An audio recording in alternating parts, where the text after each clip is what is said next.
ইতিমধ্যে পুরনো টোটো রেজিস্ট্রেশনের জন্য বেশ কিছু আবেদন করেছে, এবং এরা যারা আবেদন করেছে তাদের মধ্যে 51 জন আছেন যারা পেমেন্ট করে আবেদন করেছেন।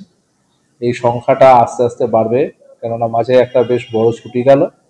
এই আশা করছি যে সমস্ত টোটো আমাদের বিভিন্ন গ্রামাঞ্চলে ঘুরে বেড়াচ্ছে তারা আর কয়েকদিনের মধ্যেই এই আবেদনটা করবেন।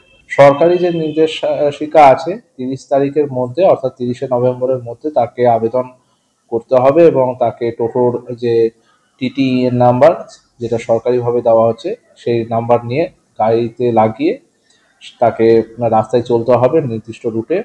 এর বাইরে যেটা সরকারি অর্ডার আছে 30 তারিখের পরে চালানোর কথা নয়।